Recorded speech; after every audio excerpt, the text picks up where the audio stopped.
മറ്റൊരു വാർത്തയിലേക്ക് പോകുമ്പോൾ ചിന്നക്കനാലിൽ ജനവാസ മേഖലയിൽ നിന്ന് മാറാതെ കാട്ടാനകൾ. സൂര്യനെല്ലി ടൗണിനോട് ചേർന്നാണ് ആന നിലയുറപ്പിച്ചിരിക്കുന്നത്. ആനയെ തുരത്താൻ RRT സംഘം ശ്രമം ആരംഭിച്ചു. ചിന്നക്കനാലിൽ രാവിലെ കാട്ടാന ആക്രമണത്തിൽ സൂര്യനെല്ലി സ്വദേശി മാരി കൊല്ലപ്പെട്ടിരുന്നു. പ്രിൻസ് ജെയിംസ് ചേരുന്നുണ്ട് കൂടുതൽ വിവരങ്ങളുമായി. പ്രിൻസ്, ഇന്ന് രാവിലെയാണ് മാരി കാട്ടാനയുടെ ആക്രമണത്തിൽ കൊല്ലപ്പെടുന്ന സാഹചര്യമുണ്ടായത്. ഇപ്പോഴിതാ സൂര്യനെല്ലിയിൽ കാട്ടാന തമ്പടിച്ചിരിക്കുന്നു എന്നുള്ള വിവരങ്ങളാണ് പുറത്തുവരുന്നത്. ജനവാസ മേഖലയിൽ നിന്ന് മാറാതെ നിൽക്കുകയാണ് കാട്ടാനകൾ. ടൗണിനോട് ചേർന്നാണ് ഈ ആന നിലയുറപ്പിച്ചിരിക്കുന്നത് എന്നാണ് മനസ്സിലാക്കാൻ സാധിക്കുന്ന കാര്യം. പ്രിൻസ് ജെയിംസ് ചേരുന്നുണ്ട് കൂടുതൽ വിവരങ്ങളുമായി. പ്രിൻസ്, ഇപ്പോഴും ആനയെ അവിടെ തന്നെ നിലയുറപ്പിക്കുന്ന സാഹചര്യമാണോ ഉള്ളത്? ഇപ്പോൾ RRT സംഘം എത്തി ആനയെ തുരത്താനുള്ള നീക്കങ്ങളൊക്കെ ആരംഭിച്ചിട്ടും എന്തെങ്കിലും തരത്തിലുള്ള പുരോഗതി ഇതിലുണ്ടോ? അനുശ്രീ, ജനവാസ മേഖലയോട് ചേർന്നുള്ള പ്രദേശത്ത് തന്നെ കാട്ടാന വ്യതിചലിക്കുന്ന സാഹചര്യമാണ് നിലവിലുള്ളത്. സൂര്യനെല്ലി ടൗണിനോട് ചേർന്നുള്ള ഭാഗത്താണ് കാട്ടാനയുള്ളത്. ഇവിടെ നിന്നും സൂര്യനെല്ലിയിൽ നിന്നും ബോഡിമെട്ടൽ പോയിന്റിലേക്ക് പോകുന്ന പ്രധാന പാതയോട് ചേർന്നുള്ള പ്രദേശത്താണ് കാട്ടാനയുള്ളത്. ഇന്ന് രാവിലെ മാരിയെ ചവിട്ടി അരച്ച് കൊന്ന അതേ ആനയാണ് ഇപ്പോൾ ജനവാസ മേഖലയോട് ചേർന്ന് നിലയുറപ്പിച്ചിരിക്കുന്നത്. എന്തായാലും ആനയെ പ്രശ്നമുള്ള നടപടികളൊക്കെ വനംവകുപ്പ് സ്വീകരിച്ചിട്ടുണ്ട്. RRT സംഘം ഇവിടെ നിലയുറപ്പിച്ചിട്ടുണ്ട്. അതിനുള്ള ശ്രമങ്ങൾ തുടർന്നുകൊണ്ടിരിക്കുകയാണ്. അല്പമായി ഈ ജനവാസ മേഖലയിൽ നിന്നും നീക്കിക്കൊണ്ടിരിക്കാനുള്ള ശ്രമങ്ങളാണ് നടക്കുന്നത്. ഒന്നും തന്നെ വനമേഖലയിലേക്ക് കഴിച്ചുവിടാൻ സാധിക്കുമെന്നാണ് കരുതുന്നത്. എന്തായാലും ജനവാസ മേഖലയിൽ കുറച്ച് ദിവസങ്ങളായി സൂര്യനെല്ലി ചിന്നക്കനാൽ ഭാഗങ്ങളിൽ കാട്ടാനകൾ ഇറങ്ങുന്നുണ്ട്. അത്തരത്തിൽ എല്ലാ ദിവസവും തന്നെ ജനവാസ മേഖലയിലേക്ക് കാട്ടാന ഇറങ്ങുന്ന ഒരു സാഹചര്യം ഉണ്ടായിരുന്നു. ഇന്ന് പുലർച്ചെ ഒരു ഉദാഹരണമായ ഒരു സംഭവത്തിലേക്ക് കാര്യങ്ങൾ മാറുകയുമായിരുന്നു. വീട്ടിൽ നിന്നും കുട്ടിയെ സ്കൂളിലേക്ക് അയക്കാൻ വന്ന അമ്മയ്ക്കാണ് ജീവൻ നഷ്ടപ്പെട്ട സാഹചര്യം ഉണ്ടായത്. ഒപ്പം കുഞ്ഞിന്റെ മുൻപിൽ വെച്ച് തന്റെ അമ്മ നഷ്ടപ്പെടുന്ന ഒരു അവസ്ഥ ഉണ്ടാകുന്നു. അതായത് വലിയ പ്രതിഷേധത്തിലാണ് നാട്ടുകാർ. ജനവാസ മേഖലയിൽ സ്ഥിരമായി കാട്ടാന ഇറങ്ങിയിട്ടും കൃത്യമായി ആനകളെ വനമേഖലയിലേക്ക് തുരത്താനുള്ള നടപടി കൃത്യമായി ഉണ്ടാകുന്നില്ല. RRT സംഘത്തിന് ആവശ്യമായ ആയുധങ്ങളില്ല.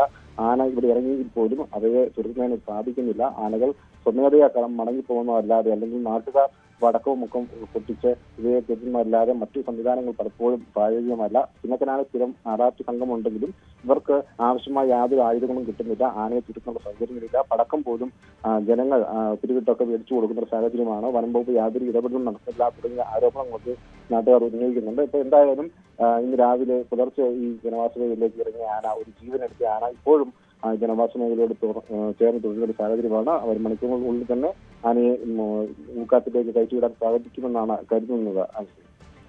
പ്രിൻസ്, അതുപോലെ തന്നെ ഇപ്പോൾ അവിടെയുള്ള ആന ജനങ്ങൾക്കെതിരെ ആക്രമണം അഴിച്ചുവിടുന്ന എന്തെങ്കിലും സാഹചര്യം നിലനിൽക്കുന്നുണ്ടോ? നിലവിൽ ഇത് ജനവാസ മേഖലയോട് ചേർന്നുള്ള പ്രധാന പാതയോട് ചേർന്ന സമീപത്തായ ഒരു മേഖലയിൽ മേയുന്ന ഒരു സാഹചര്യമാണുള്ളത്. ജനങ്ങളിലേക്ക് കൂടുതൽ അടുക്കുന്ന ഒരു സാഹചര്യമില്ല. എങ്കിൽ പോലും ഇന്ന് രാവിലെ ഈ ആനയുടെ ചവിട്ടേറ്റാണ് മാരി കൊല്ലപ്പെട്ടത്. കുട്ടിയുമായി വന്ന അമ്മയ്ക്ക് ജീവൻ നഷ്ടമായ ഒരു സാഹചര്യം ഉണ്ടായത്. എന്തായാലും അപകടകാരിയായ ആനയാണ്. രാവിലെ ഒരു ജീവനെടുത്ത ആനയാണ്. അതുകൊണ്ട് തന്നെ എത്രയും പെട്ടെന്ന് ആനയെ കൂടുതൽ ഉൾക്കാട്ടിലേക്ക് കടത്തിവിടേണ്ട ഒരു ആവശ്യമുണ്ട്. കഴിഞ്ഞ ദിവസങ്ങളിലൊക്കെയും ഈ പ്രദേശത്ത് സ്ഥിരമായി കാട്ടാനകൾ ഇറങ്ങുന്ന ഒരു സാഹചര്യം ഉണ്ടായിരുന്നു. ഒറ്റയാൻ മാത്രമല്ല ആനകൾ കൂട്ടമായി എത്തുന്ന ഒരു സാഹചര്യം കൂടിയുണ്ട്. ഇവയെ തുരത്താത്ത കൃത്യമായ ഇല്ലാത്തത് തന്നെയാണ് ജനങ്ങളുടെ പ്രതിഷേധത്തിനും കാരണമാകുന്നത്. ഓരോ തവണയും ഇത്തരം ആക്രമണം ഉണ്ടാകുന്ന സാഹചര്യങ്ങൾ മാത്രം ആനയെ തുരത്താനുള്ള നടപടി അല്ലെങ്കിൽ ആനയെ ഉൾക്കാട്ടിലേക്ക് വരുന്ന ഒരു സാഹചര്യമല്ലാതെ സ്ഥിരമായി ഒരു സംവിധാനം ഇവിടെ ഉണ്ടാവുന്നില്ല. RRT സംഘം ഉണ്ടെങ്കിൽ പോലും കൃത്യമായ ഇടപെടൽ ഉണ്ടാവുന്നില്ല എന്ന് നാട്ടുകാർ ആരോപിക്കുന്നു. ഇത് ഈ പ്രധാന പാതയോർക്കും ഒക്കെ ആന വരാതിരിക്കാനുള്ള ശ്രമങ്ങൾ എന്തായാലും വനംവകുപ്പിന്റെ ഭാഗത്തുനിന്ന് ഉണ്ടാകേണ്ടതാണ്. കൃത്യമായ തോട്ട മേഖലയാണ്. അതുകൊണ്ട് തന്നെ ആളുകൾ കൂടുതലായി അടുത്ത് താമസിക്കുന്ന ഒരു മേഖല കൂടിയാണ്. അതുകൊണ്ട് തന്നെ ഈ പ്രദേശങ്ങളിലേക്ക് ജനങ്ങൾ സുരക്ഷിതത്വം ഉറപ്പുവരുത്താനുള്ള കൃത്യമായ ഇടപെടൽ വനംവകുപ്പിന്റെ ഭാഗത്തുനിന്ന് കൂടുതലായിട്ട് ഉണ്ടാകണമെന്ന് നാട്ടുകാർ ആവശ്യപ്പെടുന്നു. കൃത്യമായി ഓരോ അപകടങ്ങൾ നടക്കുമ്പോഴും വാഗ്ദാനങ്ങൾക്കപ്പുറം കൃത്യമായ ഇടപെടൽ ഉണ്ടാകണം, പ്രശ്നങ്ങൾക്ക് പരിഹാരം ഉണ്ടാകണം എന്നാണ് ജനങ്ങൾ ആവശ്യപ്പെടുന്നത്. രാവിലെയും മാരിയുടെ മരണം സംഭവിച്ച ശേഷം വലിയ തോതിലുള്ള പ്രതിഷേധങ്ങൾക്ക് ഇടവരുത്തിയിരുന്നു. ഈ വൈകുന്നേരത്തോടെ വീണ്ടും പ്രതിഷേധങ്ങൾക്ക് സാധ്യതകൾ ഉണ്ട്. കാരണം ഞങ്ങൾ അത്രമാത്രം അമർഷരാണ്. കാരണം കാലങ്ങളായി ഇവിടെ കാട്ടാനശല്യമുണ്ട്. പ്രത്യേകിച്ചും ഒരു 2 പതിറ്റാണ്ടായി ജനവാസ മേഖലയിൽ കാട്ടാനകളുടെ സാന്നിധ്യം വളരെയധികം വർദ്ധിച്ചു വരുന്നു. പ്രത്യേകിച്ചും 301 കോളനി അടക്കമുള്ള പ്രദേശങ്ങളിലേക്ക് കൂടുതൽ ജനങ്ങളെ കുടിയിരുത്തിയ ഒരു സാഹചര്യത്തിന് ശേഷമാണ് ഈ ചിന്നക്കനാൽ ശാന്തൻപാറ പഞ്ചായത്തുകളിലെ ജനവാസ മേഖലയിലേക്ക് ആനയുടെ ആക്രമണം ഉണ്ടാകുന്ന ഒരു അവസ്ഥയിൽ ഉണ്ടായത്. എന്നാൽ പിന്നീട് പലപ്പോഴും ഇവർക്ക് ആവശ്യമായ ഒരു സുരക്ഷ ഒരുക്കാനും വനം വകുപ്പിന് സാധിച്ചിട്ടില്ല.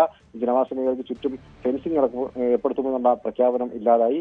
അപ്പം അരിക്കൊമ്പനെ മാറ്റിയ സാഹചര്യത്തിൽ ചക്കക്കൊമ്പൻ ഉൾപ്പെടെയുള്ള ഒറ്റയാന്മാരെ റേഡിയോ കോളർ ഘടിപ്പിച്ച് നിരീക്ഷിക്കുമെന്നുള്ള പ്രഖ്യാപനവും പാഴ്വാക്കായി മാറി. ഒപ്പം വിവിധ മേഖലകളിൽ ഡിജിറ്റൽ ബോർഡുകൾ സ്ഥാപിച്ച് ആനകളുടെ വരവ് അറിയിക്കുമെന്നുള്ള പ്രഖ്യാപനം ഉണ്ടായിരുന്നു. അതും നടപ്പിലായില്ല.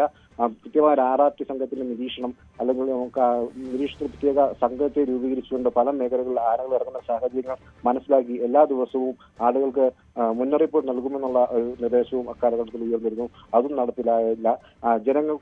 ജനങ്ങളുടെ കൃഷിക്കും സ്വത്തിനും സുരക്ഷ ഉറപ്പിച്ചുകൊണ്ട് എല്ലാ മേഖലകളിലും, അതായത് കാട്ടാന കൂടുതലായി കടക്കാൻ സാധ്യതയുള്ള ജനവാസ മേഖലകളിലേക്ക് എല്ലാ ചുറ്റും സോളാർ ഫെൻസിംഗ് ഉപയോഗിക്കുമെന്നുള്ള പ്രസ്ഥാനം പാലിക്കപ്പെട്ടില്ല. അനുശ്രീ, ശരി, കാട്ടാന ഇപ്പോഴും അവിടെ നിലയുറപ്പിച്ചിരിക്കുന്ന സാഹചര്യമാണുള്ളത്. പ്രിൻസ് ജെയിംസ് ആണ് കൂടുതൽ വിവരങ്ങൾ നൽകിയത്.